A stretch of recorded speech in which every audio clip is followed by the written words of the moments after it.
大家好，天堂今年版6月10號更新維護完畢啦。本周開放水晶洞穴還有50級的任務，詳細內容我們一起來瞧瞧吧。更新水晶洞穴，水晶洞穴位於歐瑞地區的雪碧，然後呢也有開放冰之女王。冰之女王的主要掉落物品呢是银斗、傳戒。法書的話有火風暴、隱身術、召喚術，還有集體傳送術。精靈水晶有深柱跟鋼鐵防護。當然還有其他的物品，大家都可以到百科裡面去查詢。然後水晶洞穴的怪物呢，除了鋼鐵高輪之外，沒有其他會掉寶的怪物。簡單說，就是你雪碧遇到的怪物都會在這邊遇到。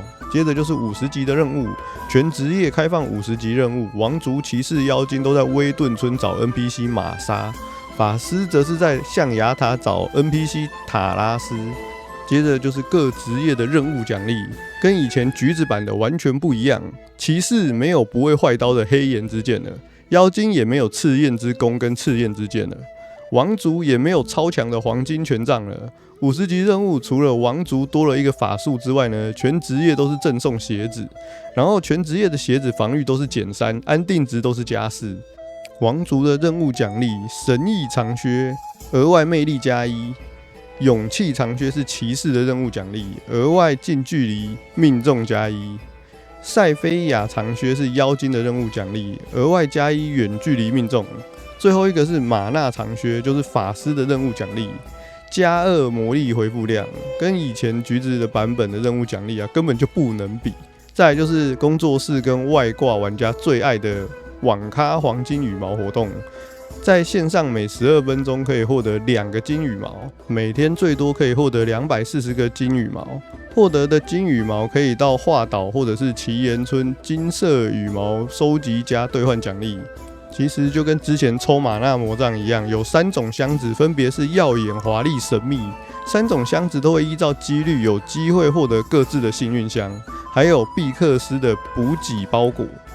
盔甲幸運箱有機會可以抽到4種屬性的龍鱗盔甲，魔法幸運箱呢是有機會可以抽到聖結界跟其他的法書，飾品箱子有機會可以抽到歐級腰帶跟長老項鏈跟戒指，補給包呢有機會可以開到品藍、品鑽還有光明鱗片，然後還有其他的消耗品。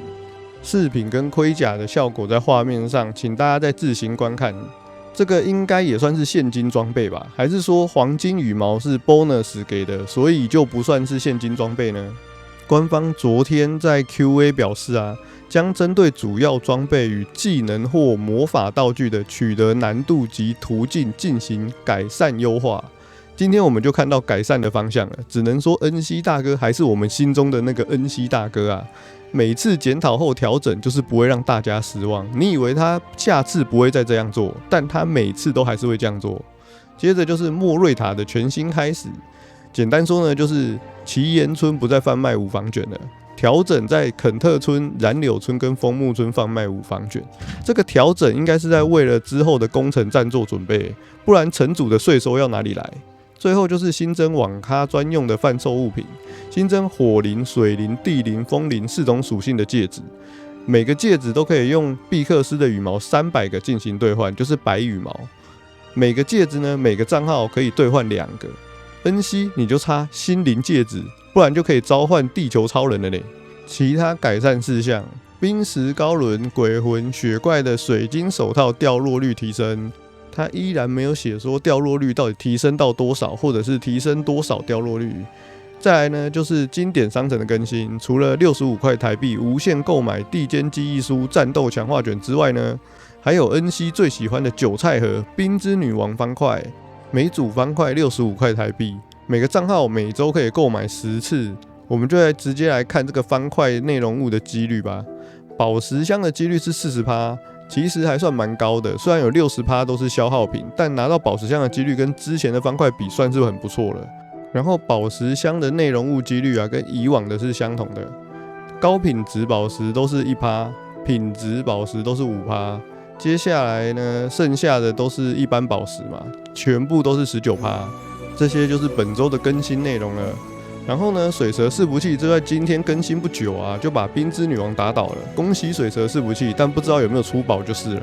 最後就帶大家來吃瓜看戲。雖然官方還沒開放攻城戰，但不少玩家都在遊戲裡面攻打娛樂城。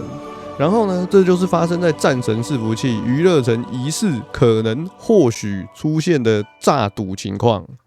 這是戰神伺服器的永利娛樂城，遊戲前標榜的全程 DC 直播錄影。一開始玩小的時候都有錄影，最後一把壓大的，雖然最後輸了。但是這位娛樂城荷官打怪的時候停頓了一下，這位賭徒懷疑他動了手腳，要求看 DC 錄影回放。荷官表示剛好斷線了，沒有辦法看。這位賭徒覺得哪有這麼剛好，壓大筆的金額荷官就斷線，反正賭徒就覺得荷官有鬼。這位賭徒他也說他前後輸的金幣也有1000萬以上，根本不在乎這些小錢。如果沒有作弊輸掉，心服口服。只是最後一把荷官停頓的問題誰看了都覺得有問題。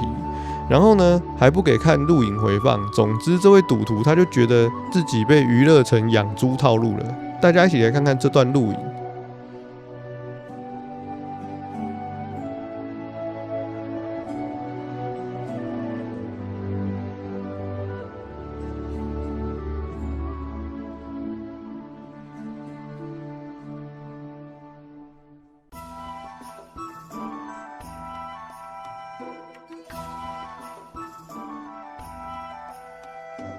確實在砍夏洛伯的時候有停頓一下，不知道有沒有做什麼手腳，或者是呢網路卡頓。反正呢這邊就留給大家做評斷咯。10賭9輸，小賭怡情，大賭詳評。好啦，以上就是今天的影片內容，感謝大家觀看。大家對於這週的更新內容有什麼看法，都可以在底下留言分享哦。